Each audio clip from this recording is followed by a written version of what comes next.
এবার আন্তর্জাতিক চাপে ক্ষমতা হারাচ্ছেন ডক্টর ইউনূস। একই ঘোষণা দিলেন সেনাপ্রধান। বিস্তারিত জানতে ভিডিওগুলো সম্পূর্ণ দেখুন। ডক্টর মোহাম্মদ ইউনূস তিনি আসলে কেন জাপানে গিয়ে এমন কথা বললেন? আসলে বয়স হয়ে গেছে অনেক, হয়তো অনেক কিছু বলে যান অথবা চাপের কারণে দিশে হারিয়ে ফেলেছেন কিনা, এটাও একটা প্রশ্ন।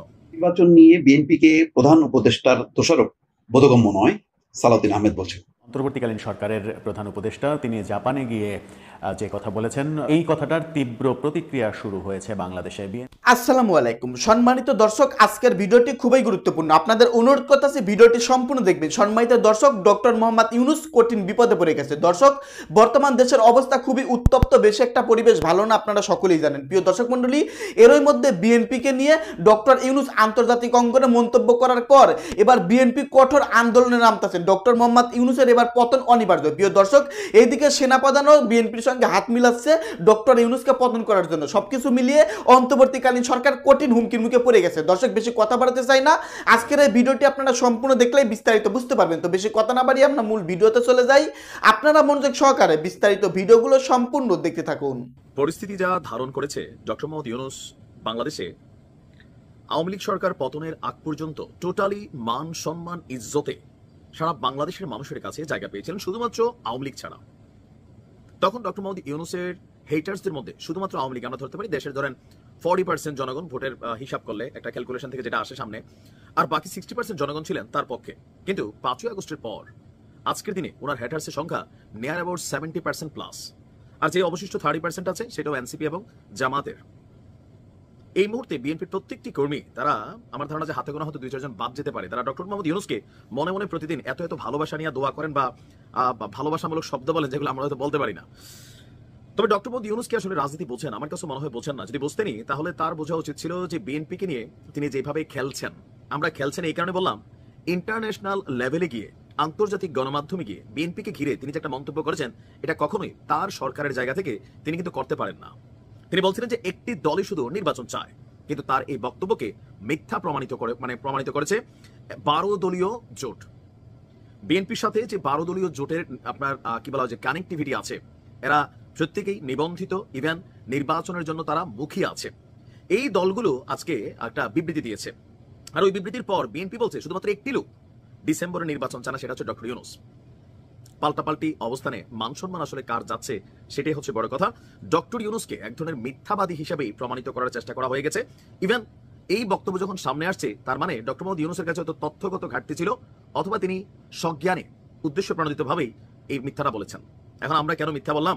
গতকালকে থেকে গণমাধ্যমে ডক্টর মোহাম্মদ ইউনূসের বক্তব্যের পরপরই 12 দলীয় জোটের নেতৃবৃন্দ বলছেন, এই বছরের ডিসেম্বরে কেবল একটি দল নয়, দেশের সকল দেশপ্রেমিক গণতান্ত্রিক রাজনৈতিক দলগুলো নির্বাচন চায়। একটি অবাধ, সুষ্ঠু এবং গ্রহণযোগ্য নির্বাচনই দেশের মুক্তি এবং উন্নতির অভিমুখ নিশ্চিত করে বারবার তা প্রমাণিত হয়েছে।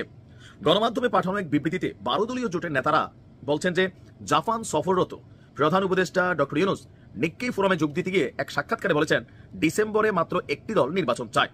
এই বক্তব্যের প্রতিবাদ জানিয়ে 12 দলীয় জোট নেতৃবৃন্দ বলেন, এক কথায় নিরেট মিথ্যাচার করেছেন নোবেল বিজয়ী অধ্যাপক ইউনূস। কেবল একটি দলই নয়, দেশের সকল গণতন্ত্রীপন্থী দলগুলো স্পষ্টভাবে গত 9 মাস ধরে ডিসেম্বরে নির্বাচন আয়োজনের কথা বলে এসেছে। বরং তিনি নিজেই কিছু মৌলবাদী, জনসমর্থনহীন, মুক্তিযুদ্ধ বিরোধী রাজনৈতিক দলকে পাশে নিয়ে নির্বাচনের প্রশ্নটিকে বিলম্বিত করার চেষ্টা করছেন। তারা বলছেন যে আমরা 12 দলীয় জোটের পক্ষ থেকে দফায় দফায় এবছরের জুনের মধ্যে নির্বাচনের কথা বলেছি। আর আপনার কি বলা হয় যে দেশের প্রগতিশীল রাজনৈতিক দলগুলো সভা, সমাবেশ, সেমিনার, বক্তব্য, বিবৃতি এবং প্রধান উপদেষ্টার সঙ্গে বৈঠকে বারবার এই কথা উচ্চারণ করেছেন। তিনি হয়তো বলে যাচ্ছেন তিনি কথার মারপেচ দিয়ে তার গদি রক্ষা করতে পারবেন না, পদত্যাগের নাটক করেও পারবেন না। বাংলাদেশের জনগণ তার নাটকবাজি বসে গেছে। বিএনপি বিভিন্ন জায়গা থেকে এই বক্তব্য আসছে, তো পদত্যাগ করতে গেলেন, করলেন না কেন? আবার তাকে পদত্যাগ নিয়ে যখন নিক্কি ফোরামে সাংবাদিক প্রশ্ন করলো, তিনি সব কথা বলতে পারেন। এই কথার উপর উত্তরটা দিলেন কি যে দেশের গণমাধ্যমে যে এত বলি নাই, বিদেশে বললে আবার এটা নিয়ে সমালোচনার মুখে পড়বো। তিনি পদত্যাগের কথা আসলে কি বলছিলেন কিনা? আমরা বরাবরই বলছি যে পদত্যাগ ইস্যুটা বেসিক্যালি হচ্ছে একটা নাটক ছিল, নাহিদদের পরিকল্পনা ছিল বা ডক্টর ইউনূসের নিজেরই পরিকল্পনা ছিল একটা সিম্পেথি নেবার জন্য। এটা কিন্তু অকাট সত্য কথা। তো এই বিবৃতি যারা দিয়েছেন, যারা ডক্টর মোহাম্মদ ইউনূসকে আবার মিথ্যুক হিসাবে বা মিথ্যাচার করেছেন হিসাবে প্রমাণিত করেছেন, তারা হচ্ছেন 12 দলীয় জোট প্রধান এবং জাতীয় পার্টির চেয়ারম্যান মোস্তফা জামাল হায়দার, জোটের মুখপাত্র বাংলাদেশের এলডিপির চেয়ারম্যান শাহাদাত হোসেন সেলিম, বাংলাদেশ জাতীয় দলের চেয়ারম্যান সৈয়দ হাসান হুদা, জমিয়তে উলামায়ে ইসলাম বাংলাদেশের মহাসচিব ডক্টর গোলাম মহিউদ্দিন ইকরাম, জাতীয় গণতান্ত্রিক Party Rashed Prodhan, Labour Party Bangladesh chairman lion Faruk Rahman, Kalyan Party Bangladesh Shamsuddin Parvez, Islami Oikyajote chairman Abdur Rakib, ইসলামী পার্টির মহাসচিব আবুল কাসেম, নয়া গণতান্ত্রিক পার্টির সভাপতি এম এ মান্নান এবং প্রগতিশীল জাতীয়তাবাদী দল এইটার চেয়ারম্যান ফিরোজ মোহাম্মদ লিটন। তো তারা যখন বলছে তারা সরকারের সাথে সাক্ষাতে বিভিন্ন সময় নির্বাচনের কথা বলছে, তো ডক্টর মোহাম্মদ ইউনূস তিনি আসলে কেন জাপানে গিয়ে এমন কথা বললেন?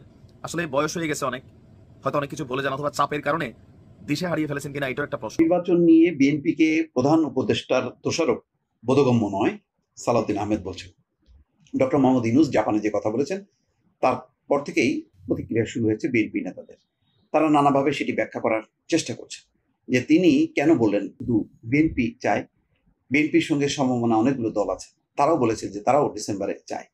এমনকি সিপিবি বাসদ তারাও বলছে অতি দ্রুত, মানে ডিসেম্বর না তারও আগে। এই বক্তব্যগুলো কিন্তু একেবারে পরিষ্কার। তারপরেও শুধুমাত্র বিএনপিকে টার্গেট করে প্রধান উপদেষ্টা যে কথা বলেছে, বিএনপি মর্মাহত হয়েছে, একই সঙ্গে ক্ষুব্ধ হয়েছে। তাই কেন এই কথা বলছেন সেই প্রশ্নটা তুলেছেন সালাউদ্দিন আহমেদ। তিনি বলছেন প্রধান উপদেষ্টা যখনই ডেকেছেন রাজনৈতিক দলগুলো তার সঙ্গে আলোচনা করেছে, সব দলই দ্রুত নির্বাচন দাবি জানিয়েছে, কিন্তু প্রধান উপদেষ্টা কেন বিএনপিকে নির্বাচন নিয়ে দোষারোপ করলেন তা বোধগম্য নয়। শুক্রবার মানিক মিয়া অ্যাভিনিউয়ে টিএনটির মাঠে আয়োজিত দোয়া মাহফিল এবং বস্ত্র ও খাবার বিতরণ অনুষ্ঠানে প্রধান অতিথির বক্তব্যে তিনি এই কথা বলছেন। সাংবাদিকদের এক প্রশ্নের জবাবে সালাউদ্দিন আহমেদ বলছেন, প্রধান উপদেষ্টা জাপানে গিয়ে তার বক্তব্যে বাংলাদেশের নির্বাচন নিয়ে কথা বলেছেন। তিনি বলেছেন শুধুমাত্র একটি দল নির্বাচন চায় ডিসেম্বরে। আমরা এই বিষয়ে মনে করি তার কাছে যথেষ্ট তথ্য নেই। তার কাছে লিখিতভাবে যেসব গণতান্ত্রিক দলগুলো কাগজ জমা দিয়েছে, আলাপ করেছে, যে সবাই তিনি আহ্বান করেছেন আলাপ আলোচনার জন্য সব দলকে, তাতে আমরা জানি বিএনপি এবং বিএনপির সঙ্গে যুগপৎ আন্দোলনে শরিক যেসব দল এবং বাংলাদেশ জাতীয়তাবাদী সমমনা দল 12 দলীয় জোট সবাই নির্বাচন অনুষ্ঠানের দাবি জানিয়েছিলেন, সেটা আমরা জানি। তবে তথ্যগত ভুলের কারণে যদি তিনি সেটা বলে থাকেন তাহলে আমি এই বিষয়ে কোনো সমালোচনা করব না। সমগ্র জাতি একটা সুষ্ঠু সুন্দর নিরপেক্ষ নির্বাচনের জন্য অপেক্ষমান, এটা তার বোঝা উচিত। খুব শীঘ্রই একটা সুনির্দিষ্ট রোড ম্যাপ দেবেন আগামী ডিসেম্বরের মধ্যে জাতীয় সংসদ নির্বাচনের জন্য। বিএনপির স্থায়ী কমিটির এই সদস্য বলছেন, কথা একটাই, যেসব সংস্কার এবং বিচারের কথা বলা হচ্ছে সেগুলো চলমান প্রক্রিয়া। সংস্কার কোনোদিনই শেষ হয় না, সংস্কার অবিরাম চলতে থাকে সমাজের চাহিদা এবং মানুষ এবং দেশের প্রয়োজনে। আর বিচার প্রক্রিয়া একটি স্বাধীন বিচার ব্যবস্থার মধ্য দিয়ে এগিয়ে নিতে হয়। সেই বিচার কার্যক্রম এগিয়ে নেওয়া হবে, এটা আমাদের প্রতিশ্রুতি। বাংলাদেশের জনগণের চাহিদা, শহীদের রক্তের আকাঙ্ক্ষা, এই দেশের মানুষের প্রত্যাশা, এই দেশে অবশ্যই খুনি ফ্যাসিস্ট শেখ হাসিনা তার দল এবং দোসরদের সমস্ত অপরাধের জন্য কাঠগড়ায় দাঁড়াতে হবে। দর্শক, বোঝা যাচ্ছে যে এই যে বারবার সংস্কার এবং বিচারকে মুখোমুখি করা হচ্ছে, সেইটা যে সঠিক না, এবং দুটি কাজই চলমান এবং এটা নির্বাচনের সাথে কোনোভাবে সাংঘর্ষিক না, এটা বহুবার বিএনপি নেতারা যুক্তি দিয়েছেন। সর্বশেষ যে কথাটা আসলো শুধুমাত্র বিএনপিকে বিচ্ছিন্ন করে যে বক্তব্যটা, সেই বক্তব্যের সাথে সকল রাজনৈতিক দল, তিনি যে বলছেন যে সব রাজনৈতিক দল না, শুধু একটি দল ডিসেম্বরে চায়, এই তথ্যটাও সঠিক না। বিএনপি অনেকগুলো দলকে সামনে এনে বলতে পারে যে তারাও ডিসেম্বরের মধ্যে নির্বাচন চায়। এখন এই যে পাল্টাপাল্টি অবস্থানটা, এটা ডক্টর মোহাম্মদ ইউনূসের জন্য যেমন ভালো না, বিএনপির জন্য ভালো না। এই কারণে যে রাজনীতিতে যত বিভাজন বাড়বে তত বেশি বিভিন্ন শক্তি সক্রিয় হবে এবং তারা তার সুযোগ নেওয়ার চেষ্টা করবে এবং তারা বলবে যে নির্বাচন প্রলম্বিত হোক, আমরা এখন নির্বাচনের জন্য প্রস্তুত না, এখন যদি নির্বাচন দেওয়া হয় তাহলে আমরা সেই নির্বাচনে অংশ নেব না। অর্থাৎ একটা নতুন খেলাধুলার মধ্যে কিন্তু ঢুকে গেল বাংলাদেশের রাজনীতি। এই খেলাধুলায় এখন উপর মহল থেকে যদি বিভাজন তৈরি করা হয় সেটা হবে খুবই দুর্ভাগ্যজনক। দর্শক, প্রফেসর ইউনূস আমাদের অন্তর্বর্তীকালীন সরকারের প্রধান উপদেষ্টা, তিনি জাপানে গিয়ে যে কথা বলেছেন, দেশের একটা মাত্র দল নির্বাচন চাইছে ডিসেম্বরের মধ্যে, অন্য কোনো দল নির্বাচন চাইছে না। এই কথাটার তীব্র প্রতিক্রিয়া শুরু হয়েছে বাংলাদেশে। বিএনপির প্রতিক্রিয়া ব্যক্ত তো করা আমরা দেখেছি, এরপর যেটা হয়েছে বাম দল, বাম জোটগুলো একত্রিত হয়ে এই কথার তীব্র প্রতিবাদ জানিয়েছেন এবং বলা হয়েছে প্রফেসর ইউনূস জাপানে গিয়ে দেশের নামে মিথ্যাচার করছেন। আদতে পরিস্থিতি ভিন্ন, আদতে দেশের বেশিরভাগ প্রায় সব রাজনৈতিক দলই ডিসেম্বরের মধ্যে নির্বাচন চায়। এখন সরকারের গত্যান্তর কি হবে? যখন প্রকাশ্যে এ ধরনের একটা কথা বলা হলো, অনুষ্ঠান করে বলা হলো এবং তারা প্রয়োজনে জোটবদ্ধ হয়ে কোনো কর্মসূচিতেও যেতে পারে এরকম সম্ভাবনা তৈরি হলো, তখন প্রফেসর ইউনূসের জাপানে দেওয়া সেই বক্তব্য কি ধোপে টিকলো? সরকার কি নতুন করে বিপদে পড়তে চলেছে? কথা সেই মূল ভিডিওতে ফিরে যায়। প্রধান উপদেষ্টা জাপানে যে মন্তব্য করেছেন তার তীব্র প্রতিক্রিয়া শুরু হয়েছে। 50টির বেশি দল ডিসেম্বরে নির্বাচন চায়, বাম গণতান্ত্রিক জোট থেকে এই ঘোষণা দেওয়া হয়েছে। সময় টেলিভিশনের এই নিউজটা আপনারা দেখে নিতে পারেন। তারা এই শিরোনাম করেছে এবং সেখানেই বলা হয়েছে দেশের নিবন্ধিত অনিবন্ধিত 50টির বেশি রাজনৈতিক দল ডিসেম্বরে জাতীয় সংসদ নির্বাচন চায়। এই ঘটনাটা আমরা গতকালকে দেখেছি। গতকালকে বিকেলে সংবাদ মাধ্যমে পাঠানো এক বিবৃতিতে এমন দাবি করা হয়েছে। তারা বলেছে একটি দল বাদে কেউ ডিসেম্বরে নির্বাচন চায় না, এমন বক্তব্য সত্যের অপলাপ মাত্র। এই বক্তব্য দুরভিসন্ধিমূলক এবং উদ্দেশ্য প্রণোদিত। অর্থাৎ প্রধান উপদেষ্টা যে কথা বলেছেন তার পেছনে কোনো অন্য উদ্দেশ্য রয়েছে, যে উদ্দেশ্য সাধনের জন্য তিনি এই কথা বলেছেন এবং বিদেশে গিয়ে এই কথা বলেছেন, দেশের কথা বিদেশে বলেছেন, সেটা তীব্র সমালোচনা করা হয়েছে। প্রধান উপদেষ্টার কি দুরভিসন্ধি থাকতে পারে সেই ব্যাপার নিয়ে তো চারিদিকে নানা রকম আলোচনা চলছেই। সেই আলোচনার মাঝেই তারা বলার চেষ্টা করলেন সেটা হচ্ছে যে দ্রুত প্রয়োজনীয় নির্বাচনী সংস্কার করে ডিসেম্বরের মধ্যে নির্বাচন দিয়ে নির্বাচিত সরকারের কাছে ক্ষমতা হস্তান্তর করতে হবে। তারা বলেছে শুধু একটি দল নয়, বাম গণতান্ত্রিক জোট সহ দেশের নিবন্ধিত অনিবন্ধিত 50টির বেশি রাজনৈতিক দল ডিসেম্বরে জাতীয় নির্বাচন চায়। বাম গণতান্ত্রিক জোট অভিযোগ করে বলেছে অন্তর্বর্তীকালীন সরকার মার্কিন সাম্রাজ্যবাদের এজেন্ডা বাস্তবায়ন এবং সরকারের পৃষ্ঠপোষকতায় নবগঠিত দলকে রাজনৈতিক সুবিধা দেওয়ার জন্য নির্বাচন পেছানোর অপকৌশল নিয়েছে।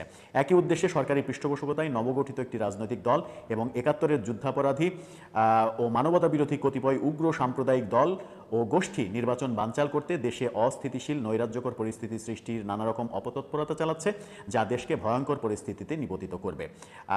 এই বিবৃতি তারা দিয়েছে, অর্থাৎ তারা স্পষ্ট করেই বলেছে যে প্রধান উপদেষ্টা এবং সরকার একটি রাজনৈতিক দলকে সুবিধা পাইয়ে দেওয়ার জন্য, সেটা যে এনসিপি সেটা তো আর বলার অপেক্ষা রাখে না, এটাকেই কিংস পার্টি বলা হচ্ছে। এনসিপিকে সুবিধা পাইয়ে দেওয়ার জন্য এনসিপি যেন তাদের কার্যক্রম গুছিয়ে নিতে পারে। এখনও নিবন্ধন পায়নি, দলের গঠনতন্ত্র তৈরি হয়নি, ঢাকা ছাড়া সারা দেশে তাদের কোনো কর্মকাণ্ড নেই, সারা দেশে কর্মকাণ্ড বিস্তৃতি করা অনেক বেশি সময়ের দরকার।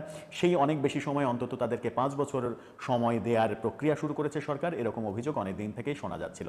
এখন বাম গণতান্ত্রিক জোট থেকে যখন স্পষ্ট করে বলে দেওয়া হলো বিবৃতির মাধ্যমে, বিএনপির নেতারাও আজকে বিভিন্ন প্রতিবাদ জানিয়েছেন। জাতীয় পার্টির চেয়ারম্যান জি.এম. কাদের তিনিও বলেছেন নির্বাচনকে বিলম্বিত করার চেষ্টা করছে এই সরকার। বিএনপি বলেছে নির্বাচন ডিসেম্বরে দিতে হবে, না হলে বিএনপি নির্বাচনের তারিখ ঘোষণা করে দেবে। বাম গণতান্ত্রিক জোটের এই 50 দলেরও বেশির যে সংখ্যা, এবার তাহলে সংখ্যাতত্ত্বের বিচারেও প্রফেসর ইউনূসের সরকার হেরে যাচ্ছে কিনা সেই প্রশ্নও সামনে এসে যাচ্ছে। যখন আমরা বারবার বলেছি যে সরকার মূলত সংখ্যাতত্ত্বের বিচারে এই ব্যাপারটাকে মীমাংসা করতে চেয়েছে, যে বিএনপিকে এক দল হিসেবে দেখেছে, আর যে ধর্মভিত্তিক বিভিন্ন দল সহ বিভিন্ন ছোটোখাটো মানে ভুঁইফোড় সংগঠনের সঙ্গে আলোচনা করেছে। এবং সবথেকে বড় কথা হচ্ছে যে এনসিপির মতো নিবন্ধিত দলকে এত বেশি গুরুত্ব দিচ্ছে, তারা বৃহৎ দল হিসেবে শো করার চেষ্টা করছে। এই কার্যক্রমগুলো যে সরকারের স্পষ্ট একেবারে পক্ষপাতিত্ব, সেটা প্রমাণিত হয়েছে এবং এই সরকার নিরপেক্ষতা হারিয়েছে। যখন সরকার নিরপেক্ষতা হারিয়েছে, তখন এই সরকারের অধীনে কোনো নিরপেক্ষ নির্বাচন হতে পারবে না বলেও রাজনীতিবিদরা বলার চেষ্টা করছেন। তাহলে এখন সরকারের গত্যান্তর কী হবে, সরকারের পরবর্তী কার্যক্রম কী হবে? প্রফেসর ইউনূস দেশে ফেরার পরই নতুন বাধার সম্মুখীন হতে চলেছেন কি, সেই আলোচনাটা এখন অব্যাহতই থাকবে। সম্মানিত দর্শক, আশা করতেছি বিস্তারিত ভিডিওগুলো আপনারা সম্পূর্ণ মনোযোগ সহকারে শুনেছেন এবং দেখেছেন। প্রিয় দর্শক মণ্ডলী, এই সম্পর্কে আমি নতুন করে কিছুই বলতে চাই না। আপনারা ইতিমধ্যে ভিডিওতে সমস্ত চাঞ্চল্যকর তথ্য পেয়ে গেছেন এবং বিস্তারিত ইনফরমেশন পেয়েছেন ডক্টর মোহাম্মদ ইউনূস কত বড় হুমকির মুখে পড়েছে তার ক্ষমতা নিয়ে, এবং তাকে কঠিন বার্তা দিচ্ছেন আন্তর্জাতিক অঙ্গন থেকে বড় বড় রাজনীতিবিদরা, বাংলাদেশ থেকেও। দর্শক, সবকিছু মিলে দেশের পরিস্থিতি খুবই উত্তপ্ত। যাই হোক, এই সম্পর্কে আপনারা কিছু বলতে চাইলে আপনাদের মূল্যবান মতামত ভিডিওর কমেন্টে অবশ্যই লিখে জানিয়ে দিবেন। দর্শক, ভিডিওটি এখানে শেষ করছি। দেখা হবে আবারও নতুন কোনো আপডেট নিউজ নিয়ে।